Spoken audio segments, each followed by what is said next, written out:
We created the Sunulator to help people answer the question, is solar worth it? Hi, I'm Andrew Redaway from the Alternative Technology Association. This video is on Sunulator, which is our free solar feasibility calculator.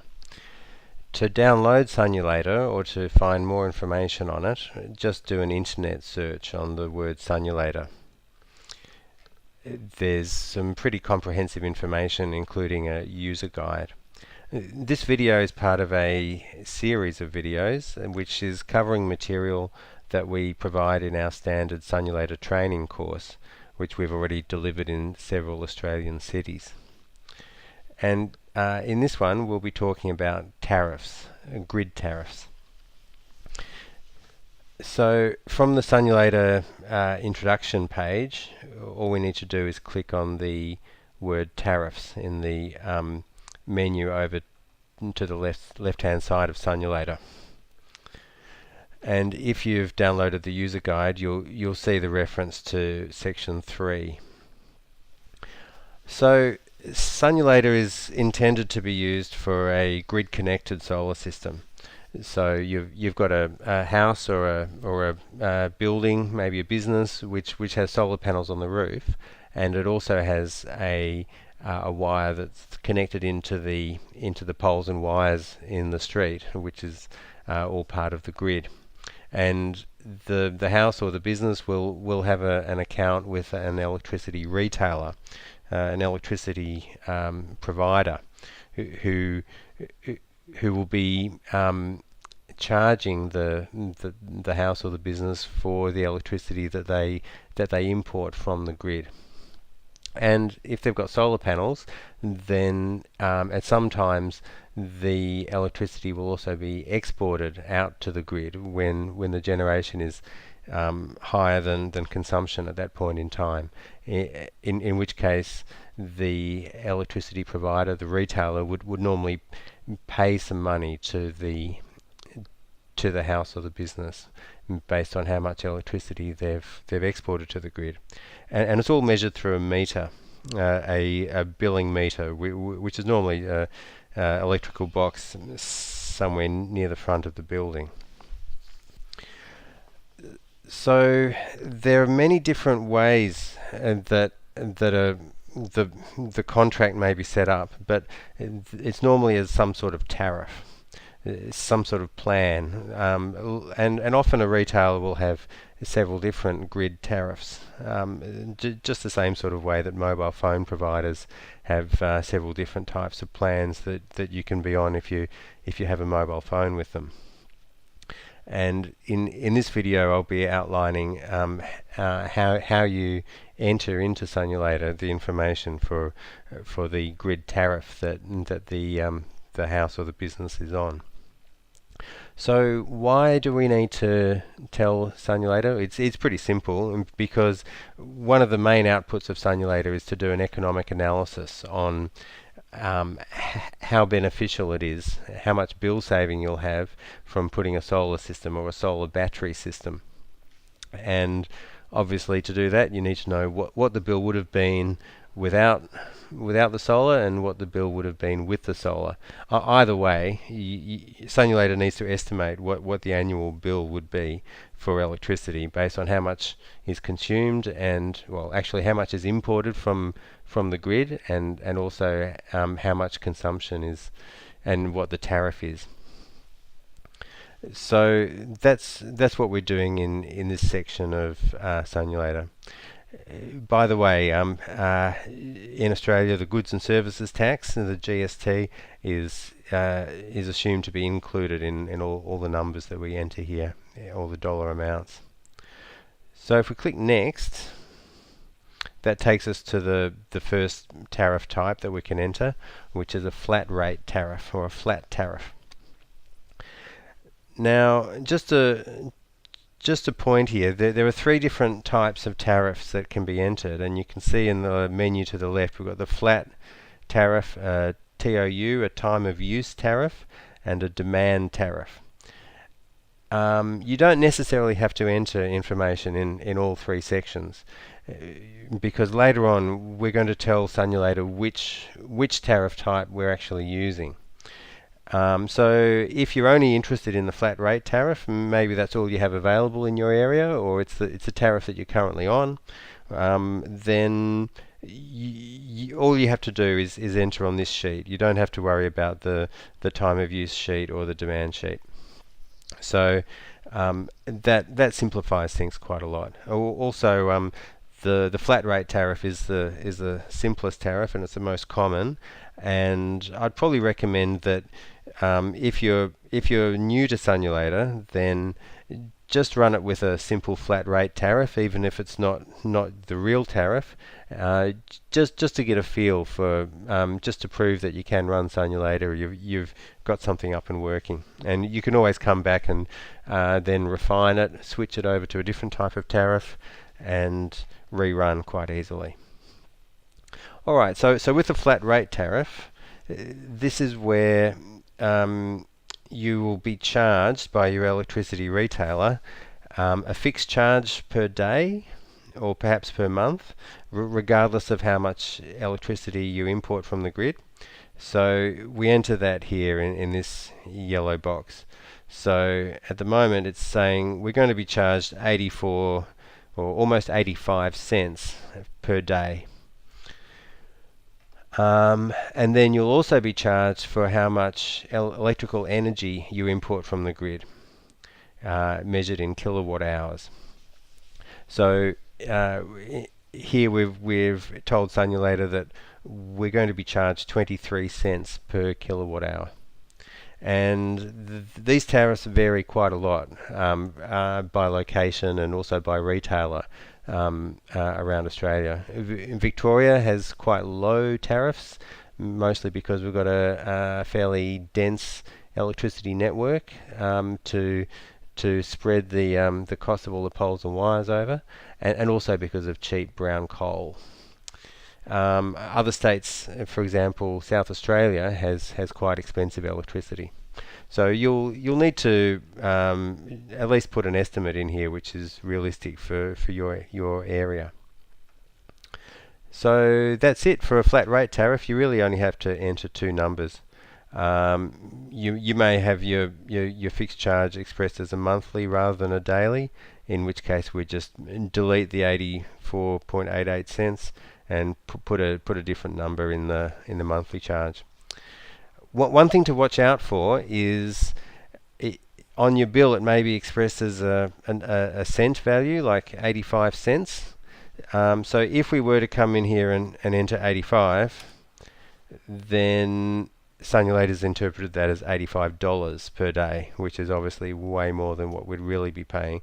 So just be aware of the units that you're entering in, and here it's expected as a dollar value rather than a cent value. If you enter a daily charge and a monthly charge, then they will both be included in Sunulator's estimate of the annual bill.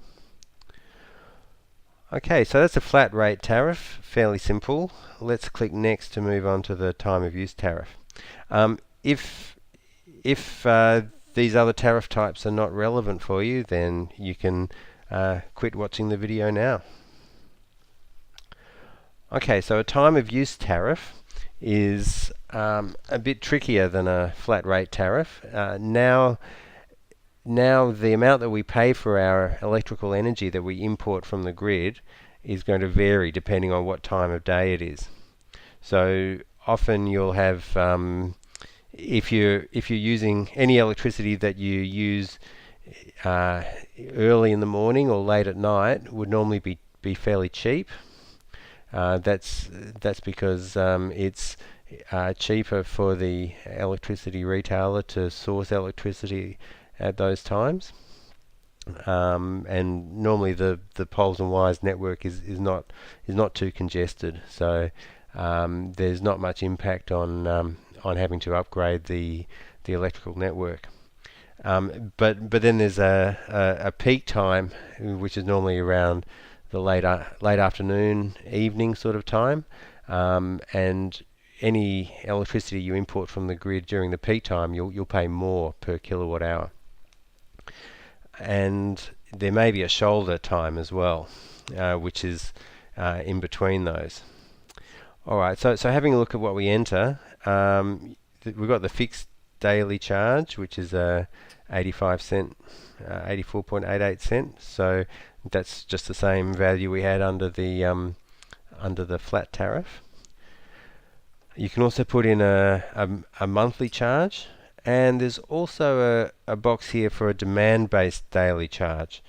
Don't worry too much about that. It's just another opportunity if you have an extra type of daily charge, then you can put that extra category in, and that will be added on as well.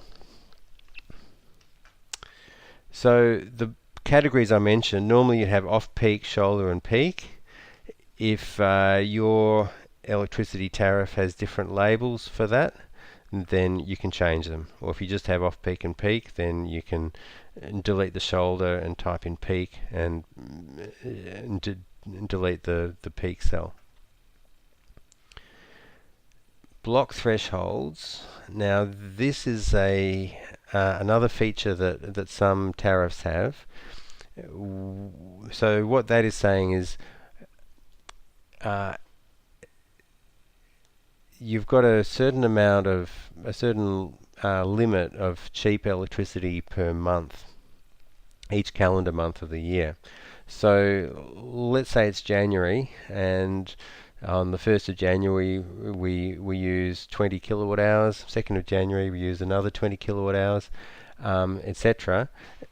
When you hit, say, 300 kilowatt hours, at the moment these aren't just high values because we don't have any thresholds, but let's say that was the first one was a threshold of 300. When we have hit a cumulative electricity import of 300 kilowatt hours in January, then after that the tariff is going to change. So any electricity we use after that is going to be billed at a higher rate or a lower rate. If it's billed at a higher rate, that's called an inclining block tariff. At a lower rate, it would be called a declining block tariff. But if you don't have those tariffs, then we can just put them as high numbers, or indeed we can just delete them and leave them blank. Okay, so the next section is where we get into the actual energy charge. To keep this tariff as flexible as possible, we've built in 48 intervals into the day, and we can specify what's the tariff in each of those intervals. So first interval from midnight to 30 minutes later, we enter the category, it's off peak, and what's the energy charge there? It's 10.64 cents per kilowatt hour. And that same tariff applies until 7 a.m. So our shoulder period starts at the interval from 7 a.m. to 7:30 a.m. and then that continues forward down to this point, and then we have the peak period starting at 1 p.m. And you can see here, this is quite a high tariff in the peak period. It's 44 cents per kilowatt hour, which is compared to what we had in the flat tariff, which was around 25 cents or so. So you'll have to, if you do have a tariff like this, you'll have to source some information from your retailer. It may be available on the bill to inform you on what times these off-peak, shoulder and peak times start and end, and enter that into Sunulator. Now if you don't have these block thresholds, this blocks that apply to your bill, then you can just enter all the data under all blocks. if you do have block thresholds, then you can enter them separately into each of these 4 columns. So in the example I had previously, where block 1 lasted for 300 kilowatt hours, then we'd have the all blocks column would be blank, and block 1 we'd have the $10.64 cents per kilowatt hour, and then in block 2 we'd have a different value, maybe 12 cents or something like that.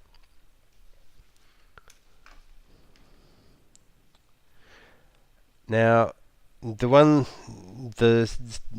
table we just looked at was for weekdays. For weekends and public holidays, there's often a different structure.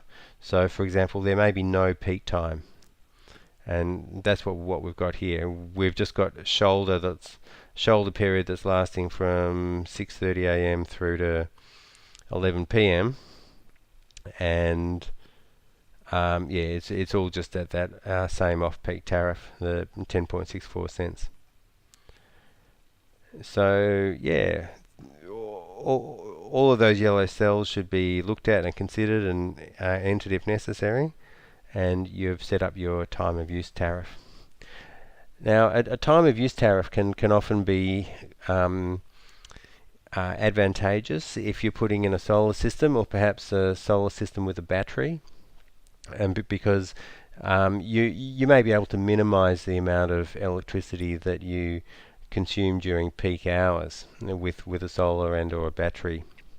So in Sunulator you can play around with a flat tariff compared to a time of use tariff, for example, and see how the bill savings might compare. Now the next one is getting trickier again, a demand tariff. Or what we call it here is an anytime peak demand tariff.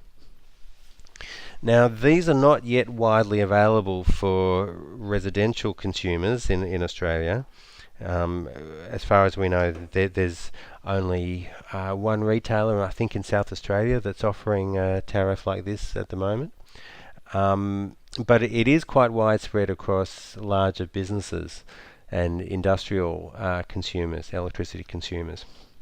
And it may become more widespread for residences as well, maybe on an optional basis, or potentially retailers may start moving households over to these type of tariffs as a matter of course.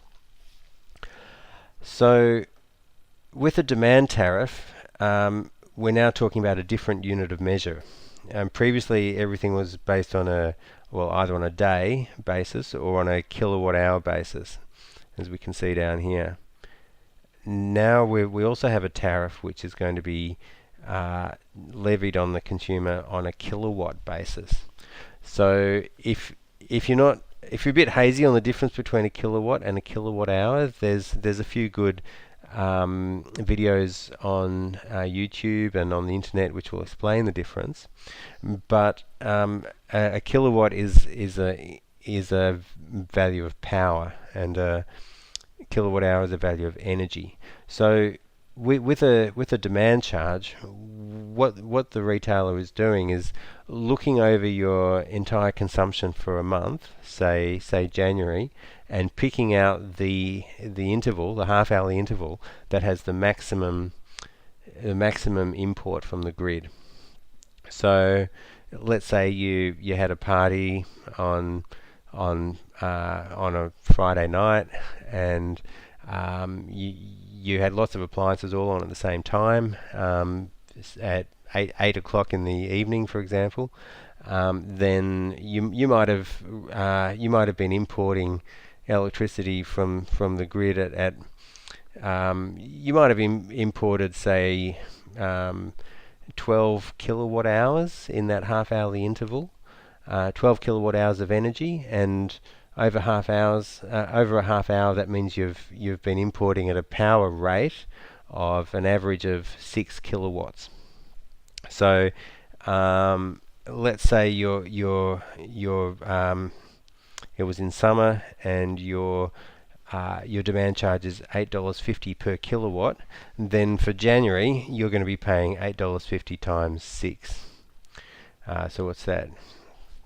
It's $51 or something per that you'll be levied as a charge for January, based on your maximum demand in January. So that's basically how a anytime peak demand tariff works. And I've sort of jumped ahead a little bit. So this demand charge, you can set two different values. One for the summer period. As I mentioned here, we've told Sunulator you'll be charged $8.50 for your maximum demand in summer, and then a value outside the summer period. So we've said $2.25. And the reason for that is in many Australian states, the poles and wires, the network, it really only gets stressed in summer, when everyone comes home and turns on all their air conditioners and that sort of thing. So that's why some networks would charge you a higher rate for your maximum demand in summer, because it's more of a burden on their system. Now, how do we define what summer is? That's down here. So you just put a Y into each month, which is included in summer for according to the calculations of your retailer. So you might have to do a little research to find that information. If it's not summer, you can just leave it blank, or you can enter it as a no as well, an N there. Okay, demand charge reset basis. What I've been describing so far is on a monthly reset basis. So your retailer will look at each month in your import history from your billing meter, and consider each month separately when working out that charge.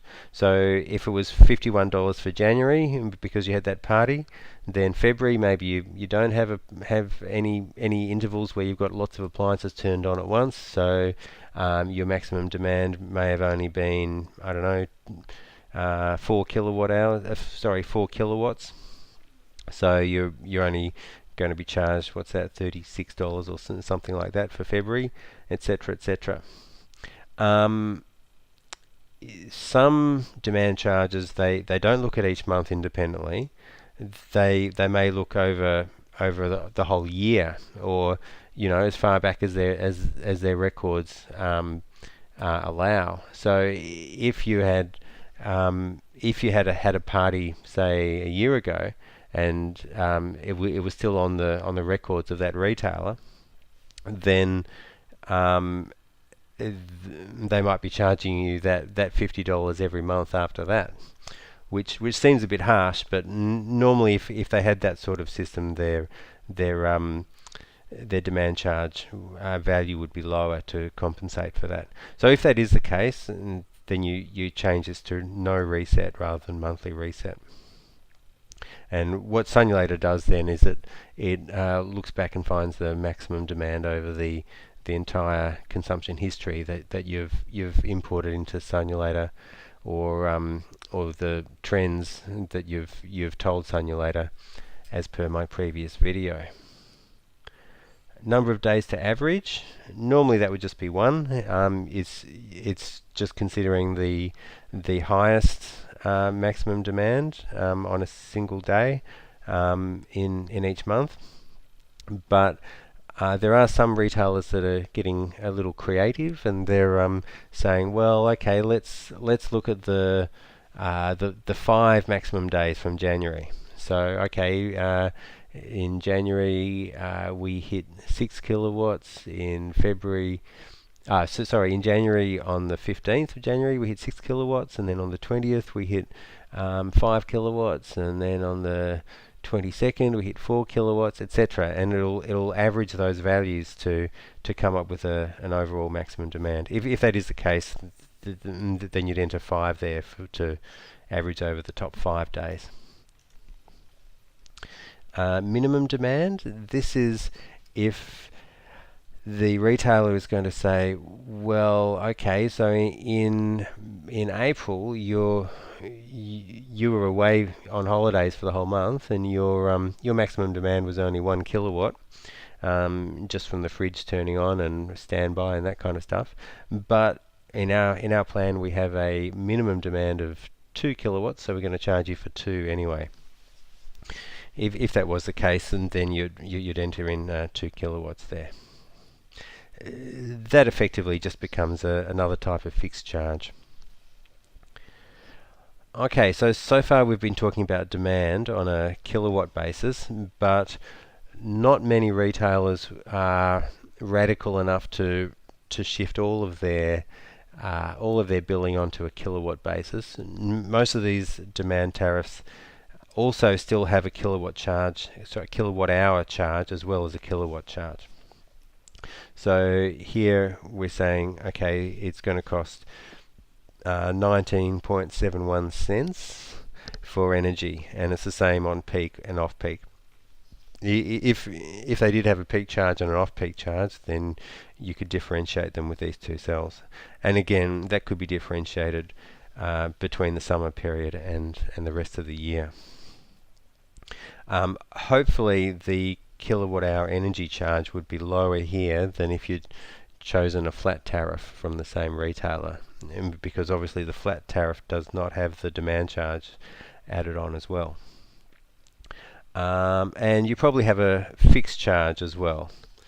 So even if you're not home, even if you're importing almost no electricity from the grid, the retailer is still going to slug you with a charge per month. Here in this tariff, it's you need to enter that in as a monthly charge rather than a daily one. Okay, so that's the first set of information we need to enter for a demand tariff. In the next section, we're now talking about the energy consumption for that kilowatt hour charge up here. So if we're going to enter a peak hour, a peak time and an off-peak time charge, then we need to tell Sunulator when the peak time applies. So we've got this for each of the weekdays from Monday through to Sunday, and it's in the Sunulator. It's in the metering intervals. So interval 46, for example, is the third last interval. So it's the basically 1 hour before midnight. So it's that's 11 p.m. at night. So you'll need to do a quick comparison here, which we have with the start time and the end time. So what we're saying is that on Monday the peak time goes from 7 a.m. to 11 p.m. and we can change that. So if it was only from 7 to 10, then you enter in interval 20. We've got Saturday and Sunday are blank, so there's no peak time for the energy for Saturday and Sunday. Now the next section is the times that are included in the maximum demand calculation. So our previous example was that party which had its peak at 8 p.m. at night. If that party had an even higher peak, if the party was still kicking on at 11 p.m. and had more electrical appliances turned on, then you might have an even higher peak at 11 p.m. But that may not be counted as a maximum demand for billing purposes under this maximum demand tariff. It depends on what time window the electricity retailer has set. So here we've got it set from interval 31 to 42, which is from 3 p.m. in the afternoon until 9 p.m. at night, 1500 to 2100 hours in 24-hour time. So yeah, you'll need to get some information from your electricity retailer on what time periods they're going to include in their calculation of your maximum demand. And again, we've just got that from Monday to Friday and not on the weekend. So a demand tariff, it's a tricky type of tariff, and yeah, it's quite common for larger industrial and commercial businesses. That's all I'm going to explain to you in this video about tariffs. So thank you for watching, and I hope you found it helpful.